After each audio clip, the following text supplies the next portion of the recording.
Hello and welcome. Today, one of the most important topics, practically as well as theoretically, tax deducted at source. TDS. I mean, a lot of people, a lot of students already are aware of TDS provisions, specifically at final level. You're already doing work in offices, unless, of course, you're not going to office regularly. Now, I'm going to try and do the very basics of TDS in the beginning in this topic as to what sections TDS is deductible under, what are the consequences of non-deduction of TDS, what are the minimum amounts over which TDS will be deducted, what are the rates of TDS, is surcharge added to TDS. It's very easy in the practical life to get a query as to whether TDS is deductible and then go open the books and look at the sections and the rates and give advice. But sadly, as I keep saying, that luxury you don't have. In the hall, the data has to be here.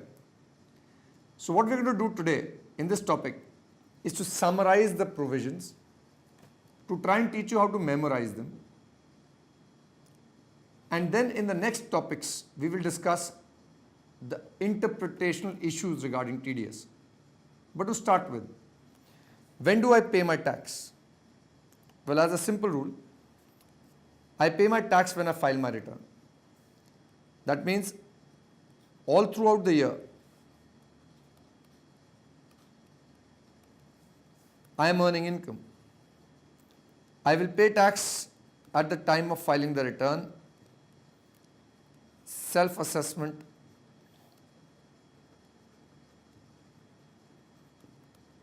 under section 140A.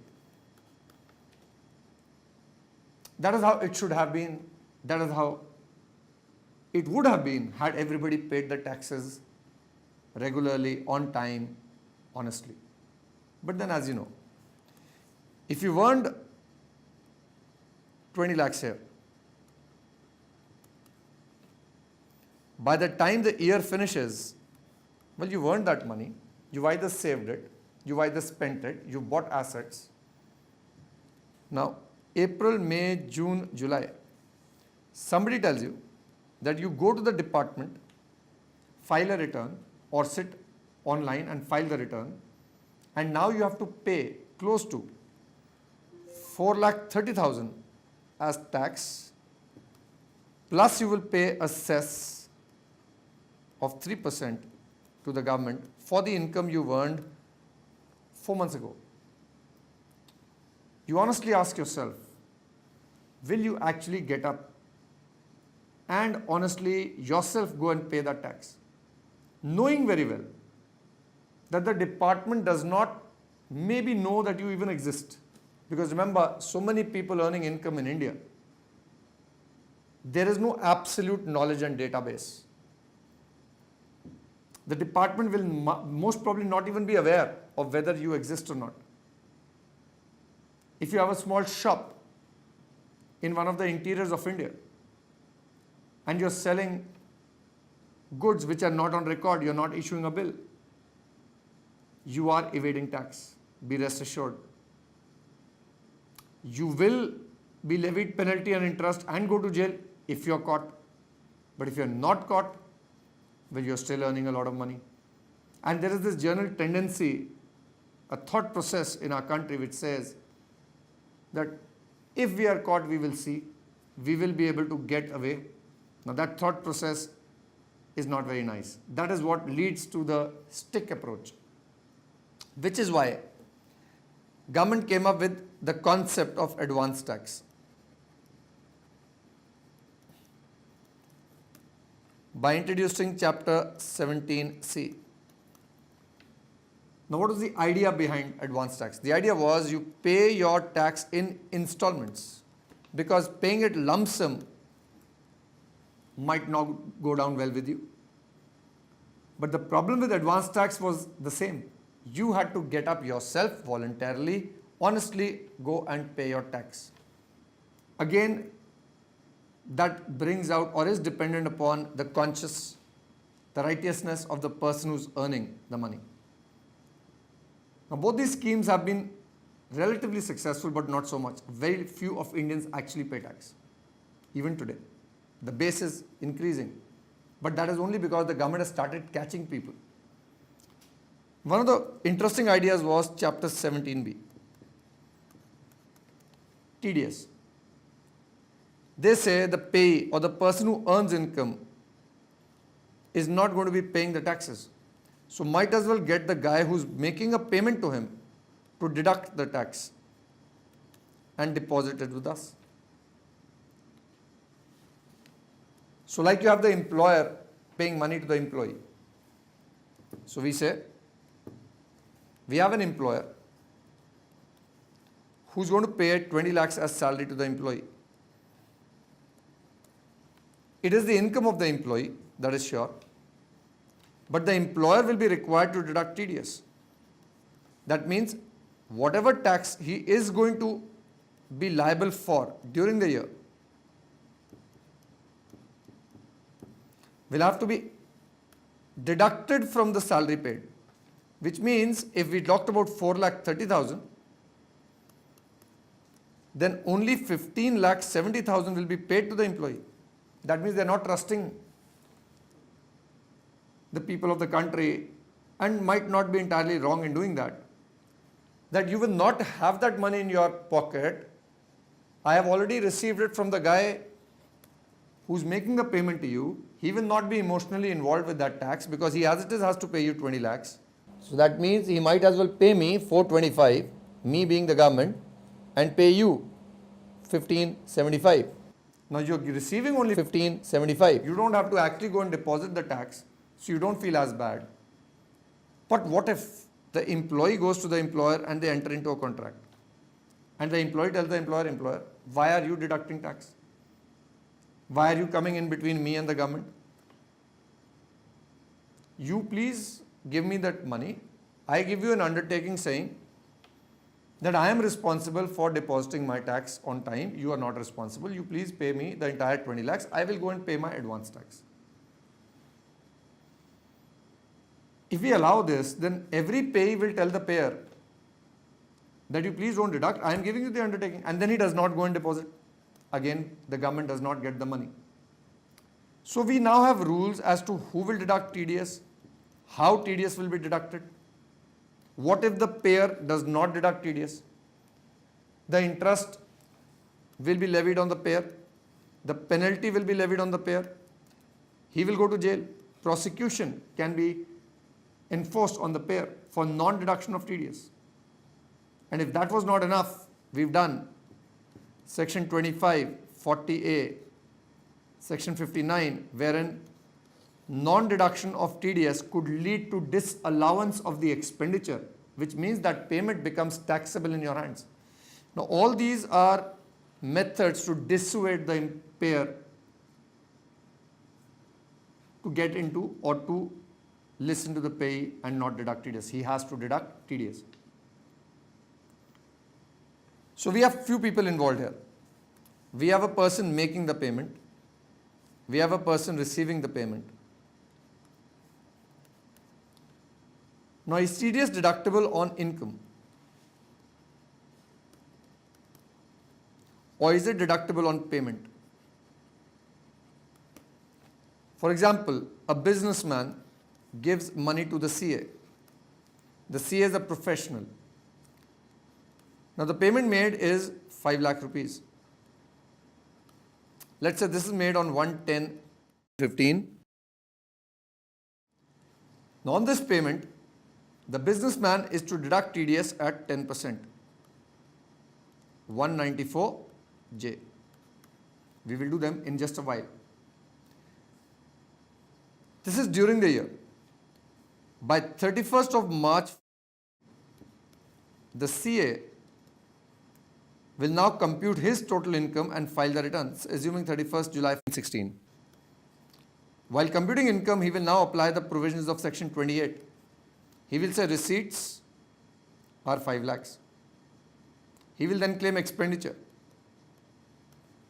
Let's say the expenditure is 4,90,000.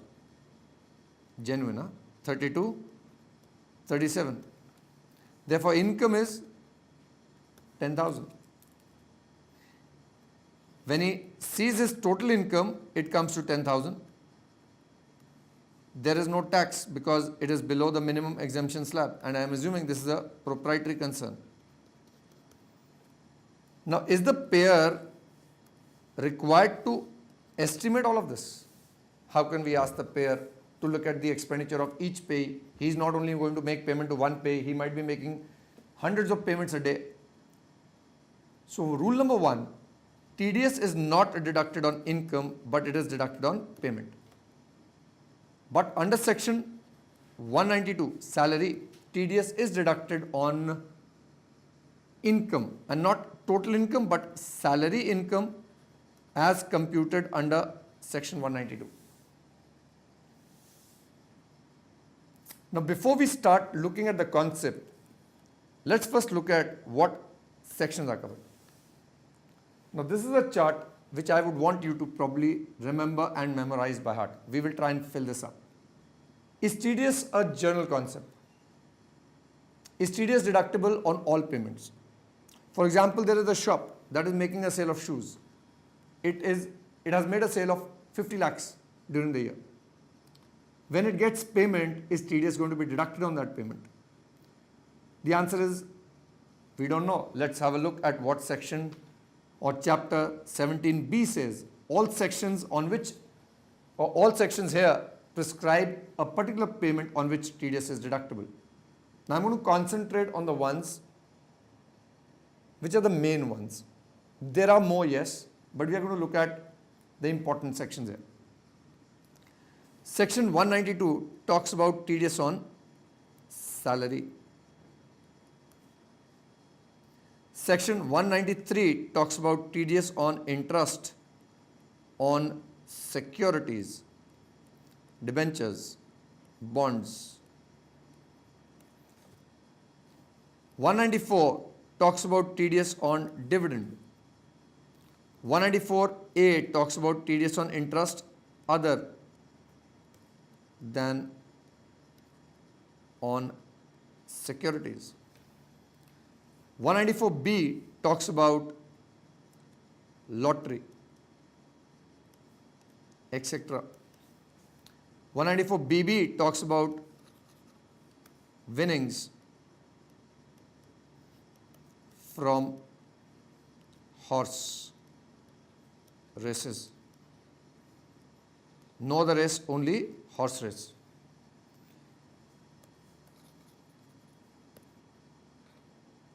$194D, $194G, $194H talk about commission.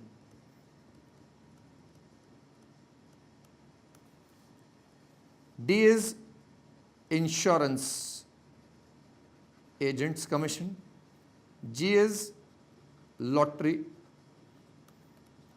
agent's commission. H is other agent's commission. Now 194I talks about rent of land, building, plant and machinery, furniture or fixture, whether leased separately or together. We're going to keep doing each one slowly. Let's first keep learning what the sections are talking, what payments are covered here. 194J talks about professional fees, fees for technical services, non-compete fees, royalty, and now director's fees.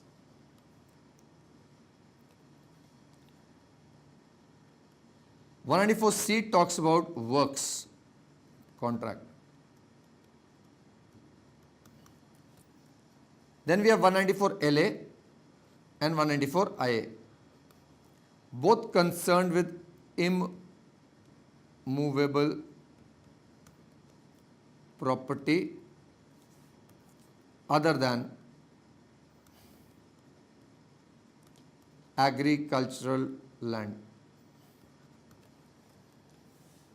194LA talks about compulsory acquisition and IA talks about transfer of immovable property other than agricultural land. Payments to non-residents are covered by 195. Other than those specifically covered here, 194E talks about non-resident entertainer, non-resident sportsman, non-resident sports associations. Let's for the moment concentrate on these. Who is required to deduct TDS? Obviously the payer. Now how does the system work? So we have the payer, let's say sitting in Delhi, is making a payment to the payee sitting in Chandigarh. Now the payer will deduct and deposit. Let's say the payer is depositing it online or depositing it to a bank, but this has been deposited in Delhi. Now there is a challan for deposit of TDS. In that challan, 281, the payer will have to get certain information. So he will quote his TAN number, which is a tax deduction account number which every payer required to deduct TDS will have to take. Now I will be doing the detailed procedures in the next topic. For the moment we are making a brief overview. And he will quote the PAN number of the payee.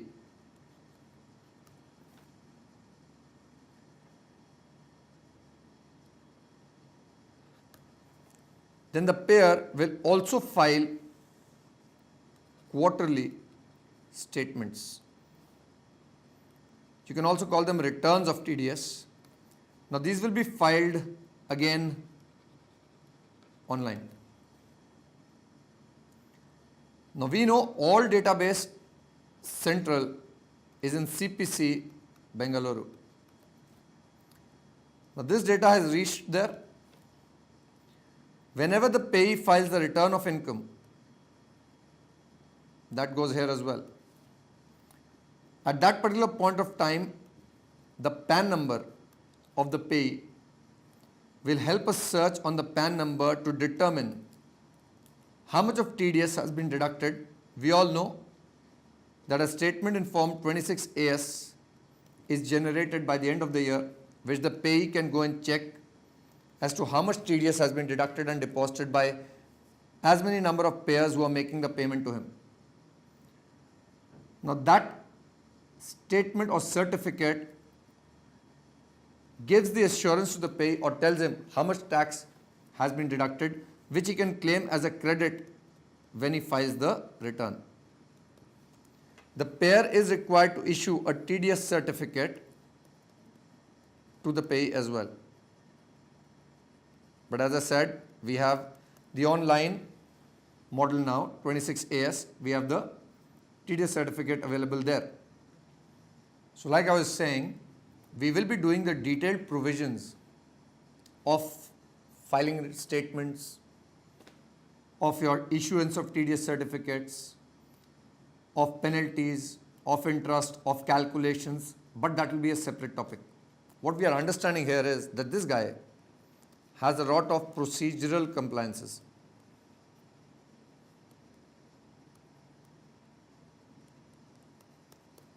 If he does not apply for the TAN number, there is a penalty. If he does not file quarterly statements, there is a penalty, there is an interest. If he does not issue TDS certificate, there is again a penalty. That means he has to be looking after all of this. Now this requires, for a person who's dealing with a lot of people, you might require to maintain an accountant, you have to maintain books to make sure you're not making a default. Now the general perception being that a person who's doing business has a complete setup.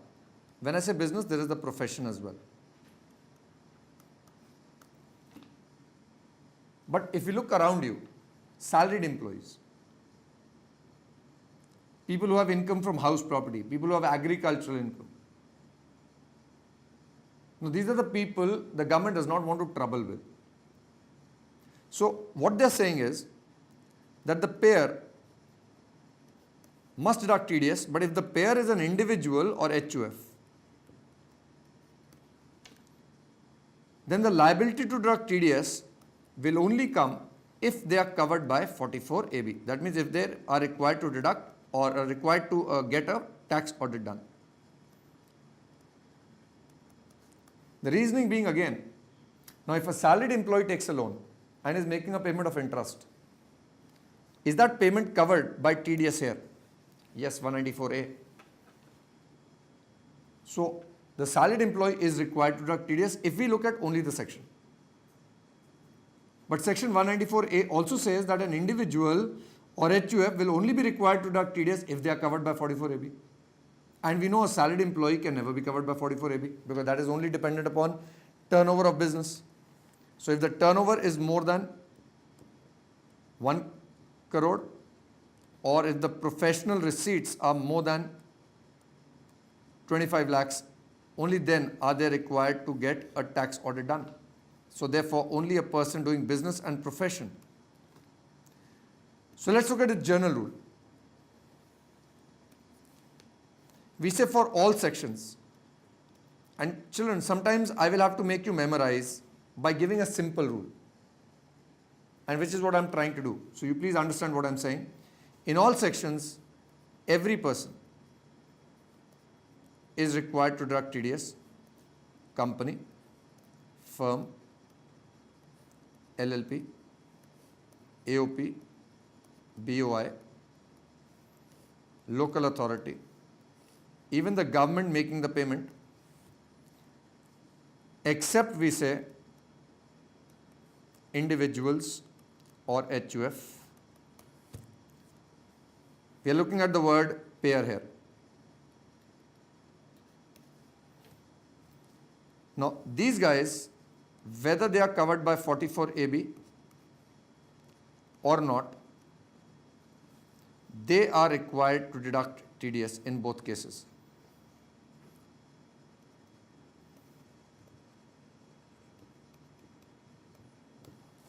But individual and HUF, if covered by 44AB, are required to deduct TDS. If not covered by 44AB, are not required to deduct TDS. However, section 192 and 195 and 194IA, an individual, whether covered by 44AB or not, will be required to deduct TDS under these sections. Let's see which ones are there. 192, payment of salary. Well, if you are an individual, for example, you have rental income, you have 5 houses giving on rent, you're sitting at home, there is no business, and you have kept 3 employees or 2 employees to look after the collection of the rent. Now, if you have employees, you have a system where you can follow the procedure, so you are not being unduly burdened. So the government feels, in such a case, the individual or the HUF will also be required to deduct TDS. So if they have salary that is payable to employees, they are required to deduct TDS even if they are not covered by 44AB. Payments to non-residents. So if you're now making a payment to a non-resident, remember the non-resident is not likely to come here to file the return. People staying in India don't file the return. So when you're making a payment to the non-resident, which is accessible in India in the hands of the non-resident, then you have to deduct TDS, even if you are an individual or HUF covered by 44AB or not. And 194IA, if you are buying any immovable property and the property is more than 50 lakhs, more than equal to 50 lakhs, then you are required to deduct TDS at the rate of 1%. But under 194IA,